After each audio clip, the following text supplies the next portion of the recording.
আসসালামু আলাইকুম এভরিওয়ান, আপনাদের মাঝে আবার নিয়ে আসলাম ঝামেলা রানী গল্পের 4 নম্বর পার্ট। তো বেশি কথা না বলে গল্পটা শুরু করা যাক। কি রে তুই জামাই রেখে ঢ্যাং ঢ্যাং করতে করতে আগে আগে আসলি কেন? রাহা সুবাই আয়েশ করে বসে বলে, কেন ওনার কি পা নেই? পুরে তুলে করে গিয়ে নিয়ে আসতে হবে? বিয়ের পর জামাই নিয়ে প্রথম বাপের বাড়ি আসলি, দুজনে একসাথে ভিতরে আসবি না গাধি মেয়ে? আগে আগে নাচতে নাচতে চলে আসলি কেন? একসাথে আসতে হবে, এটা নিয়ম? তুই বেশি কথা বলিস, এখন চুপ করে থাক। রাহা চুপ তো করে না, উল্টো বলে, চুপ করে থাকবো কেন? মুখ আছে কথা বলার জন্য, কথা বলবোই। হ্যাঁ হ্যাঁ হ্যাঁ, তুই কথা বল, আমরা মুখ কান বন্ধ করে থাকি। আকাশের দুই ফ্রেন্ড আকাশ আর রিশাদের পাশে দাঁড়িয়ে আছে। দাদি নাতিনের কথা শুনে মুসকি মুসকি হাসছে। আকাশ তো লজ্জায় মাথা নিচু করে দাঁড়িয়ে আছে। ওর বউ যে শুধু একটা পিচ্ছি মেয়ে তা নয়, এক নম্বরে বাচাল মেয়ে, একটা চঞ্চল দুষ্ট প্রকৃতির মেয়ে, সে সাথে অঘটন ঘটাতে ওস্তাদ। 24 ঘন্টা সব বুঝে গেছে আকাশ। 24 ঘন্টা 4 বার অঘটন ঘটিয়ে ফেলেছে। রাহা ভাবি রাহার উদ্দেশ্যে বলে, রাহা আকাশ ভাইয়াকে তোমার রুমে নিয়ে যাও, আর রিশাদ তুমি ওনাদের দুজনকে গেস্ট রুমে নিয়ে যাও, ফ্রেশ হয়ে নেই। রিশাদ আকাশের ফ্রেন্ড দুজনকে সাথে করে গেস্ট রুমের দিকে এগিয়ে যায়। সাথে রাহা আর আকাশের লগেজটাও নিয়ে গেছে, রাহা রুমের সামনে রেখে যাবে। রাহাকে বসে থাকতে দেখে রিশাদ আবার বলে, রাহা যাও, আকাশ ভাইয়াকে তোমার রুমে নিয়ে যাও, ফ্রেশ হয়ে নাও দুজনেই। রাহার ইচ্ছা না সত্ত্বেও সোফা থেকে উঠে দাঁড়ায়, তারপর আকাশের দিকে তাকিয়ে বলে, আসুন। আকাশ রাহার সাথে যাওয়া শুরু করে। প্রথম সিঁড়িতে পা দিয়ে দ্বিতীয় সিঁড়িতে পা রাখতে মুখ থুবড়ে পড়ে রাহা। আকাশ ধরবে সেই সুযোগটুকু পায় না। সোফার কাছ থেকে সকলে দৌড়ে এসে সিঁড়ির কাছে। রাহা তো বাড়ি কাঁপিয়ে চিৎকার করে ওঠে। আকাশ দ্রুত ধরে রাহাকে, রাহার ভাবি আর মাও ধরে। রাহার মা বলে, কি রে পড়লি? কাঁদতে কাঁদতে বলে, লেহেঙ্গাতে পা বেঁধে। রাহার দাদি বলে, লেহেঙ্গা তুই হাতে ধরে হাঁটবি না, গেলি তো পরে, পেলি তো ব্যথা। বলি তুমি চুপ করো, আমি পরে গিয়ে ব্যথা পেয়েছি, তুমি না কেঁদে আমাকে কথা শোনাচ্ছ।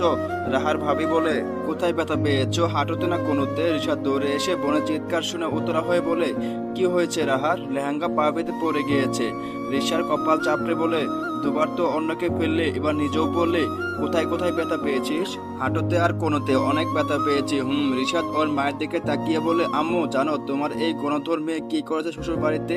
না বললে জানবো কিভাবে কি করেছে? স্টেজ থেকে নামার সময় পড়ে যেতে নিয়েছিল, তখন আকাশের বড় ভাই সমুদ্র ভাইয়ার পিঠ খামচে ধরে পড়ার হাত থেকে বাঁচার জন্য ও তো বেঁচে যায়, কিন্তু সমুদ্র ভাইয়াকে উপর করে ফেলে দেয়। ফেলে দিয়ে ক্ষান্ত হয়নি, ওনার পাঞ্জাবি ছিঁড়ে ঝুলিয়ে দিয়েছে শত শত মানুষের সামনে। রাহাত দাদি রাহাত দিকে তাকিয়ে বলে, কি করেছিস এই গাধি? শেষ পর্যন্ত ভাসুরের মান সম্মান নিয়ে টানাটানি। তাদের কথা শুনে উপস্থিত কয়েকজন ফিক ফিক করে হেসে ওঠে। মুহূর্তে মুখে হাত চেপে হাসি দমন করে নেই। রিশাদ পুনরায় বলে, আবার আসার সময় আরেক অঘটন ঘটিয়ে এসেছে। আবার কি করেছে?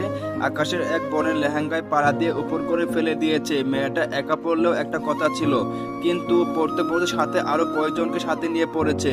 আমার এই গুণধর বোন অঘটন ঘটি এমন ফ্রেশ করে দাঁড়িয়েছিল যেন সে এ জগতে নেই। লজ্জায় তো আমার মাথা কাটা যাচ্ছিল। আর কি করেছে জানে? পাশ থেকে রাহার মামি বলে, এসব কথা বাদ রাখো, এখন মেয়েটাকে ধরে দাঁড় করাও, অনেক ব্যথা পেয়েছে হয়তো। আকাশ আর রিশাদ রাহাকে ধরে দাঁড় করানোর চেষ্টা করে, কিন্তু রাহার পা মচকে গেছে। দাঁড়িয়ে আবার বসে পড়ে। ভাইয়ের হাত ধরে বলে, আমি হাঁটতে পারবো না, অনেক ব্যথা করছে ভাইয়া। ওকে কোলে তুলে রুমে রেখে আয় রিশাদ। তাদের কথা মতো বোনকে কোলে তুলে নিয়ে সিঁড়ি বেয়ে উপরে উঠতে উঠতে আকাশকেও আসতে বলে। রাহা রুমে এসে রাহাকে বেডে বসিয়ে দেয়, লাগেজ ভিতরে এনে দিয়ে বলে, তুই চেঞ্জ করে নিয়ে আকাশ ডোরটা লক করে দাও। বলে রুম থেকে বেরিয়ে যায় রিশাদ। আকাশ ডোর লক করে রাহার দিকে তাকিয়ে বলে, রাহার ওর দিকে তাকিয়ে আছে। আকাশ এগিয়ে এসে রাহার সামনে আসে। রাহার দু চোখ লাল হয়ে আছে, পানিতে টুই টুই করছে, বেশ ব্যথা পেয়েছো বোঝা যাচ্ছে। রাহার পায়ের সামনে বসে দুই পায়ে ভর করে, দেখি কোথায় কোথায় ব্যথা পেয়েছো। বলে রাহার লেহেঙ্গা উঁচু করে নেয়। রাহা আটকে দিয়ে বলে, বেশি ব্যথা পাইনি, সেরে যাবে, আমি দেখবো, তুমি হাত ছড়াও। রাহা হাত ছড়িয়ে সোজা হয়ে বসে লেহেঙ্গা হাঁটু পর্যন্ত তুলে দেখে দুই হাঁটুতে ছিলে গেছে, সিঁড়ি থেকে লেগে।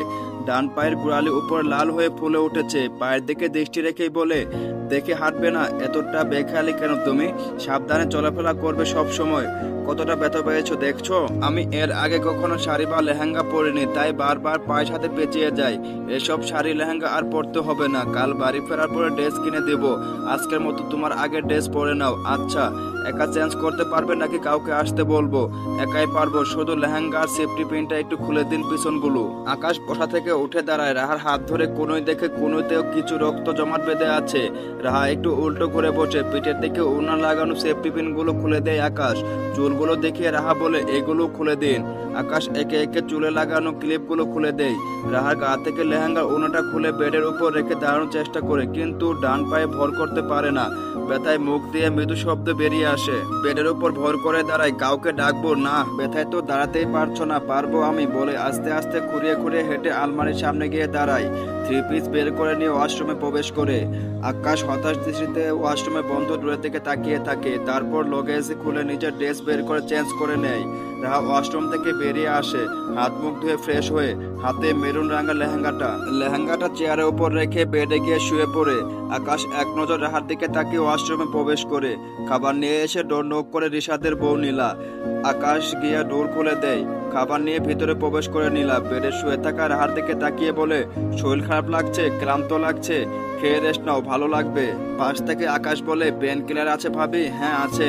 রাহার জন্য একটা পেন কিলার দিয়ে যাবেন, আর ক্ষত স্থানে দেওয়ার জন্য একটা মলম। আচ্ছা, আপনাদের খাবার বেডে নিয়ে আসছি। বেডে দিতে হবে না, আপনি মলম আর পেন কিলার নিয়ে আসুন। নীলা চলে যায়। একটু পরে মলম আর পেন কিলার নিয়ে আসে, দিয়ে আবার চলে যায়। ডোর লক করে আকাশ নিজেই খাবার বেডে নেয়, অল্প অল্প করে দুজনের জন্য। যদিও এখন খেতে ইচ্ছে করছে না, তবু ভদ্রতার খাতিরে খেতে হবে। কষ্ট করে রান্না করে আবার রুম অবধি দিয়ে এসেছে। রাহা, ওঠো, খাবার পেন কিলার খেয়ে নাও। খেতে ইচ্ছে করছে না আপনি খান, ইচ্ছে করছে না বললে হবে না, উঠো তাড়াতাড়ি বলে হাত ধরে টেনে শোয়া থেকে বসায়। আস্তে ধীরে দুজনে খেয়ে নেয়। বাকি খাবার আকাশকে ডেকে রেখে দেয়। পেন কিলার খেতে দিয়ে ফোন হাতে নিয়ে ওর ফ্রেন্ডের ফোনে কল করে। কল রিসিভ করে কানে নিয়ে ওপাশ থেকে আকাশের ফ্রেন্ড নিলয় খোঁচা দিয়ে বলে, নতুন জামাই যে রুমে ঢুকে আর বের হলেন না তো? নতুন বিয়ে করেছি, রুম থেকে বের হব কেন? আমরা তো আর বিয়ে করিনি, তাই না? হ্যাঁ, তোরা তো বিয়ে করেছিস অবশ্যই, কিন্তু আমার মতো করে তো আর করিসনি, তাই না? খোঁচা দিবি না আকাশ। খোঁচাটা প্রথমে দিয়েছিল কে? আচ্ছা বাদ, কি বলবি বল। কি করছিস তোরা? বিশ্রাম নিচ্ছি। খেয়েছিস? হ্যাঁ, ঠেসে ঠেসে খাইয়ে ছেড়েছে সবাই। পেট এখন টুই টুই হয়ে গেছে, নড়াচড়া করতে কষ্ট হচ্ছে ভাই। মুখ আছে কি করতে? কমে দিতে বলতে পারলি না? শুনে না তো কেউ। ভালোই হয়েছে, কম খাইলে আবার বলতি তোর শ্বশুর বাড়িতে গিয়েছিলাম, পেট ভরে খাওয়াইনি। শোন, একটা কথা বলে, আমরা এতটা অকৃতজ্ঞ নয়, বুঝছিস? জানি তো, সেজন্য মাসে 2 দিন ট্রিট দিলেই বলছিস, বছরে একটা দিন ট্রিট দেস না। বেটা, নতুন বিয়ে করেছিস, বউ নিয়ে শুয়ে থাক শীতের মধ্যে। শুধু শুধু কল করে কেন ডিস্টার্ব করছিস? খোঁজ না নিলেও তো বলতি শ্বশুর বাড়িতে এসে ফ্রেন্ডদের ভুলে গেছে। যা, বলবো না, ফোন রাখ, বউয়ের সাথে কথা বলবো। নিজে তো বউয়ের কাছেই রয়েছেন, বউয়ের সাথে দূরে থাকার যন্ত্রণা বুঝবেন কিভাবে? যা, তোর বউ আজকে তোর কল রিসিভ করবে না, আমি দোয়া করে দিলাম। ফোন স্পিকারে থাকা আকাশের আরেক ফ্যান রাফি আকাশের কথাগুলো শুনেছে। সেটার কথাগুলো শুনে নিজেও জুড়ে বলে, আমি তোর দোয়া যেন আল্লাহ তাআলা কবুল করেন। নিলয় ফোনটা লাইন কাটে দিয়ে রাফির দিকে ঝুঁকে রাফির বাহুতে কিল বসিয়ে বলে, শুকনো দোয়ায় গরু মরে না। রাফি নিলয়কে একটা কিল বসিয়ে দেয়। তারপর নিলয়কে ঠেলে বেডে ফেলে দিয়ে নিলয়ের 2 পায়ের উপর শক্ত করে উঠে বসে বলে, মারলি কেন বল? নিলয় আরেক কিল বসিয়ে বলে, আবার মেরেছি, কি করবি তুই? তোর পেটের সব খাবার এখন বের করবো, যেখান দিয়ে খেয়েছিস সেখান থেকে বলে নিলয় পেটের উপর উঠতেই নেই। নিলয় আর রাফি ছোটখাটো একটা যুদ্ধ শুরু করে দেয় বেডে শুয়ে শুয়ে। ওদের দুজনের হইহল্লা শুনে কল লাইন কেটে দেয় আকাশ। আকাশ মাঝে মধ্যে ভেবে পায় না, ওর মতো শান্তশিষ্ট ছেলে ওদের দুজনের মতো বজ্জাতের হার্টি ফ্রেন্ড হলো কিভাবে, আর ওদের দুজনের সাথে এতগুলো বছর কাটিয়ে দিল কিভাবে। রাহার হাতে আর পায়ের হাঁটুতে মলম লাগিয়ে দেয় আকাশ। তারপর বেডে শুয়ে পড়তে বলে ওয়াশরুমে প্রবেশ করে। ফ্রেশ হয়ে এসে বেডের দিকে তাকিয়ে দেখে রাহা ব্ল্যাঙ্কেট মুড়ি দিয়ে শুয়ে আছে। আকাশ নিজেই লাইট অফ করে ডিম লাইট অন করে বেডে গিয়ে রাহার পাশে শুয়ে পড়ে। অনেক সময় পেরিয়ে যাওয়ার পরেও রাহার ঘুম আসে না, একটু পর একাত ওকাত হয়, আর যার কারণে কম্বলের ভিতর ঠান্ডা ঠান্ডা বাতাস প্রবেশ করে। আর আকাশের ঘুমের সমস্যা হচ্ছে। বিয়ে তো জোরে ঘুম হয় না কয়েকদিন ধরে, আজকে ঘুম পাচ্ছে। রাহা নড়াচড়া করে ঘুমের 12টা বাজিয়ে দিচ্ছে। আকাশ রাহার দিকে তাকিয়ে ফিরে বলে, চড়ুই পাখির মতো এত ছটফট করছো কেন? আকাশের কথা শুনে আকাশের দিকে ফিরে তাকায় রাহা, কি কোন রকম ভনিতা ছাড়াই বলে, ঘুম আসছে না কেন? আমার একা একা ঘুম আসে না। একা কোথায়? আমি তো আছি, আমাকে জড়িয়ে না ধরলে ঘুম আসে না। আকাশ চোয়াল ঝুলে যায়। তারপর চোখ দুটো ছোট ছোট করে বলে, কাল তো একাই ঘুমিয়েছিলে, আবার জড়িয়ে ধরতে হয়নি। বিয়ের জন্য কয়েকদিন ধরে ঘুম হচ্ছিল না ঠিক মতো, তাই গতকাল ক্লান্ত থাকায় ঘুমিয়ে পড়েছিলাম, কিন্তু আজ তো ঘুম আসছে না। কার সাথে ঘুমাতে তুমি? দাদির সাথে আমি ছোটবেলা থেকে দাদির সাথে ঘুমাতাম। ছোট থেকে দাদি জড়িয়ে ধরে আদর করে ঘুম পাড়াতো, আর আমার সেই অভ্যাস হয়ে গেছে। এখন কেউ জড়িয়ে না ধরলে ঘুম আসে না। রাহার কথা শুনে আকাশ নিজেই এগিয়ে যায় রাহার দিকে। রাহাকে টেনে বুকের মাঝে আগলে নেই দু হাতে, বুকে চেপে ধরে বলে, এখন চুপচাপ ঘুমাও, একটা কথাও বলবে না, নড়াচড়াও করবে না। আচ্ছা ঠিক আছে বলে চোখ বন্ধ করে নেই রাহা, কিন্তু ওর শরীর জুড়ে বয়ে চলছে অদ্ভুত এক শিহরণ। বুকের ভেতর হাতুড়ি পেটা হচ্ছে তুমুল ভাবে, কিন্তু আকাশের আলিঙ্গনে এসে অনেক ভালো লাগছে। এর আগে কখনো অন্য কারো আলিঙ্গনে এসে তো ভালো লাগেনি। চোখ দুটো বন্ধ করে আকাশের বুকে কান পেতে হার্টবিট শুনতে থাকে। চলবে তো গল্পটা কেমন লাগলো অবশ্যই জানাবেন। আর হ্যাঁ, পরবর্তী পার্টটা সবার আগে পাওয়ার জন্য অবশ্যই সাবস্ক্রাইব করে দেবেন। সবাইকে ধন্যবাদ।